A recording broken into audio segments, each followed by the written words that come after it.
Hello, moi c'est Léa alias Travel Cowgirl sur les réseaux sociaux et aujourd'hui je vais vous expliquer comment attirer l'argent dans votre vie.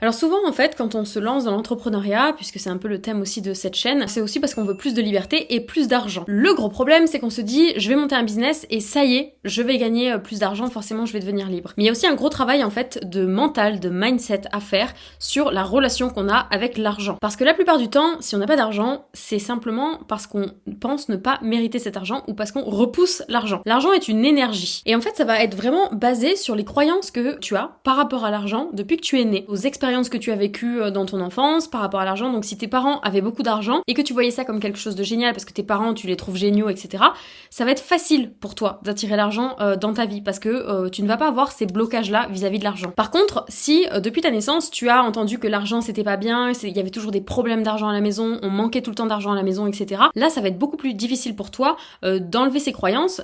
C'est pas du tout impossible, hein. Moi je l'ai fait et il y a plein d'autres personnes qui peuvent le faire aussi, toi y compris, mais seulement tu vas avoir certains blocages, certains automatismes, certaines habitudes vis-à-vis de la pensée envers l'argent qui vont faire que ça va peut-être bloquer tout simplement le fait que tu aies de l'argent ou pas. Et ça peut aussi bien être dans le fait de gagner beaucoup d'argent ou pas beaucoup d'argent, mais aussi dans la gestion de ton budget. C'est-à-dire qu'en fait, si depuis que tu es né, tu as eu l'habitude de ne pas avoir beaucoup d'argent, et ben à chaque fois que tu auras des grosses sommes entre guillemets qui arrivent, par exemple, alors je dis grosses sommes, ça va être 1500 euros, 2000 euros qui par exemple arrivent parce que voilà, t'es remboursé de quelque chose, etc., tu vas tout de suite redépenser cet argent pour te redescendre au niveau de ce que tu connais, c'est-à-dire 100, 200 euros sur mon compte en banque. C'est un peu la limite, le seuil de tolérance que j'ai depuis longtemps, etc. Et en te racontant ça, et ben ça va t'empêcher de mettre de l'argent de côté, ça va t'empêcher d'attirer vraiment de l'argent constamment parce que du coup de toute façon tu vas le dépenser pour essayer de revenir à ce seuil de tolérance dont tu as l'habitude. Un seuil de tolérance c'est quoi? C'est un peu comme un thermostat que tu as l'habitude en fait de voir. Si tu as des chiffres que tu as l'habitude de voir sur ton compte bancaire et en dessous de ces chiffres tu paniques et au-dessus de ces chiffres tu dis c'est bon je suis large et tu dépenses. C'est tout à fait humain, c'est juste de l'énergie en fait tout simplement. En fait si tu es habitué à voir un certain chiffre sur ton compte bancaire depuis toujours en fait,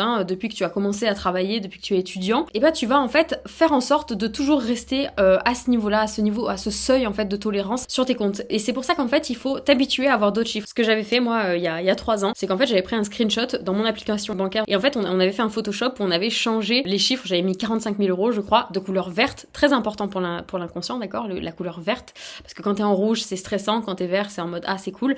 Donc j'avais marqué 45 000 euros dessus, on avait fait un petit Photoshop comme ça et puis je l'avais mis sur mon ordinateur en photo de fond d'écran pendant un moment et voilà, ces choses-là ont fini par arriver, mais du coup à l'époque j'étais pas capable de garder plus de 400-500 euros sur mon compte par mois alors que je gagnais bien ma vie en tant que kiné. J'avais ces blocages par rapport à l'argent, comme quoi l'argent on peut pas en gagner beaucoup, etc.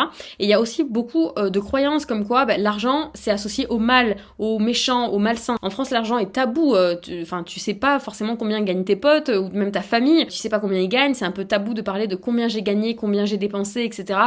C'est un peu bizarre, alors que t'as des endroits comme les États-Unis, et c'est après avoir vécu aux États-Unis que je m'en suis rendu compte à ce point-là, où là-bas il y a aucun tabou avec l'argent. C'est-à-dire qu'on va arriver, on va dire ah qui c'est qui a payé le resto, tu gagnes combien, ah bon et tu dépenses combien, enfin voilà, les gens ont vraiment aucun tabou. Ça m'avait un peu choqué au début parce que moi je suis française donc j'avais eu l'habitude d'avoir ces tabous-là, et en fait pas du tout. Donc combien t'as payé ta voiture, combien t'as payé ton cheval, enfin les gens vont le demander vraiment facilement, même s'ils te connaissent pas en fait, alors que c'est vrai qu'en France on fait plutôt des fois avec notre cercle proche et on n'a pas trop envie de le dire à d'autres personnes. Si on a payé notre voiture super cher, etc., on n'ose pas trop le dire et tout. Il y a vraiment un tabou autour de ça en France, et l'argent c'est souvent vu comme le mal, voilà, comme les méchants riches.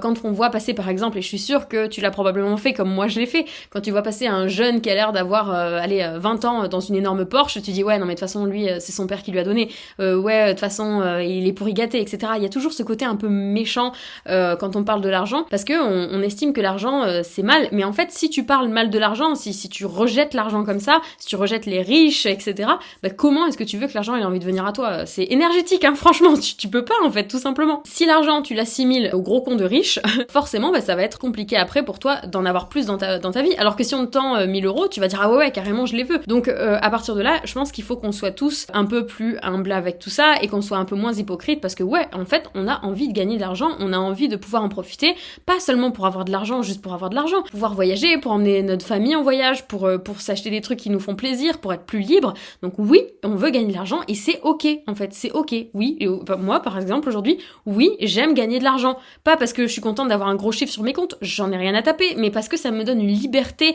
mais absolument énorme en fait. C'est pour ça que oui, bah ouais, j'aime l'argent aujourd'hui parce que ça me permet de faire plein de choses dans ma vie. Et donc à partir du moment où tu réalises ça, où tu en fait t'enlèves un peu ce tabou qu'il y a autour de l'argent comme ça, tu vas t'apercevoir que l'argent c'est beaucoup plus facile d'en gagner que ce que tu crois. Et dans tous les cas, l'argent va amplifier ce que tu es déjà. Si tu es, excuse-moi, un gros con, mais si tu es un gros con, tu vas faire plein de trucs de gros con avec l'argent, tu vas à grande échelle, tu vois, plein de trucs de gros con à grande échelle. Alors que si t'es une personne qui est top, qui est super humaine, qui fait plein de choses dans l'humanitaire, etc., et ben avoir plus d'argent va te permettre d'aider encore plus de monde en fait aujourd'hui. Et tu vois, souvent on critique les riches, machin, ouais, les chefs d'entreprise, etc., mais c'est quand même ces personnes-là qui vont donner du boulot à des personnes qui sont comme nous à la base salariés en fait. Bah du coup c'est quand même cool parce qu'en fait sans eux qui prennent des risques monumentaux, etc., qui mettent toutes leurs économies, et même s'ils en ont beaucoup, bah ils les ont gagnés aussi. D'accord, il y a pas que des gens qui héritent dans les entrepreneurs en France. Je crois qu'il y a 90% des millionnaires qui sont self-made, c'est-à-dire qui se sont fait eux-mêmes. 90% ils ont pas hérité, du coup ils ont créé ça eux-mêmes. Ces gens-là vont prendre des risques, ils vont créer des entreprises, ils vont du coup créer de l'emploi, ils vont nourrir du coup plein de familles, et pourtant on dit le méchant patron, le con dans sa Jaguar là-bas, etc., etc. Alors qu'en fait c'est quand même des gens qui font tourner l'économie. Après c'est à toi de décider de quel côté tu veux être. Est-ce que tu veux être du côté des gens qui critiquent tout le temps les riches et tout ça, l'argent? Je pense à une phrase que j'entendais souvent quand j'étais petite, c'est ouais de toute façon ils sont pétés de thunes les voisins, ou ils sont machin, comme si c'était mauvais, comme si c'était malsain en fait. Alors qu'en fait non, ils avaient plus d'argent que nous et du coup on avait un peu les boules. Mais à l'époque forcément on faisait pas de développement personnel dans la famille, donc on n'était pas trop au courant de ce genre de choses. Donc l'argent peut te permettre d'aider énormément de gens, et toi en priorité peut-être, ou pas en priorité d'ailleurs, mais surtout de faire des choses à grande échelle qui peuvent aider le monde, qui peuvent aider les animaux, qui peuvent aider les gens, qui peuvent aider la planète. Avec l'argent tu peux faire plein de choses. Aujourd'hui l'argent c'est un moyen qui peut t'aider à faire des choses extraordinaires pour aider d'autres personnes. Tu vois, par exemple, mon objectif à long terme c'est de créer un refuge pour les chevaux qui ont été maltraités, et j'ai besoin d'argent, j'ai besoin de plein d'argent pour faire ça. Donc en fait courir après l'argent juste pour courir après l'argent, en fait tu seras toujours frustré, parce que si tu cours qu'après l'argent, qu'il n'y a pas un réel but derrière, tu seras jamais satisfait. Par contre si t'as des réels buts à grande ampleur, que ce soit nettoyer les océans avec un bateau qui coûte hyper cher, je dis n'importe quoi, mais ça peut vraiment t'aider de faire ça et de gagner de l'argent à grande échelle tout simplement. Tu as plusieurs bouquins que tu peux lire sur le sujet, je te les mets en dessous dans la description. Tu as Les Secrets d'un esprit millionnaire qui est vraiment pas mal, qui m'a mis des sacrés claques et qui est vraiment cool. Tu as Père riche, Père pauvre qui est bien pour débuter, si pour l'instant t'as jamais lu de livre sur l'argent, etc., c'est très bien pour débuter. Tu as Réfléchissez et devenez riche aussi, qui est un de mes préférés celui-là, qui va vraiment vous secouer le cerveau et je l'ai lu plusieurs fois aussi, il est vraiment intéressant. En tout cas j'espère que cette vidéo t'a plu, t'a donné peut-être un petit peu des indices sur ta relation à l'argent, sur la manière dont tu vois l'argent, et peut-être que, j'espère en tout cas, tu pourras réfléchir vis-à-vis de l'argent un peu différemment à partir de maintenant. Moi ça a été un long travail, ça a pris des années avant que je comprenne à quel point j'avais des problèmes avec la relation à l'argent, et en fait c'est pour ça que j'en gagnais pas. Tu peux mettre en commentaire d'ailleurs si tu as des questions vis-à-vis de la vidéo, j'y répondrai vraiment avec grand plaisir. Tu peux également t'abonner à la chaîne YouTube, et si gagner plus d'argent, être plus libre et changer de vie t'intéresse, tu peux également t'inscrire sur la liste d'attente de mon académie qui s'appelle la Travel Cowgirl Academy. Je sélectionne les personnes moi-même plusieurs fois par an, je laisse y inscrire juste dans la description. Voilà, cette vidéo est terminée, j'espère qu'elle t'a aidé. Je te souhaite plein d'argent, plein de réussite, plein de bonheur, et je te souhaite une excellente journée. Bye.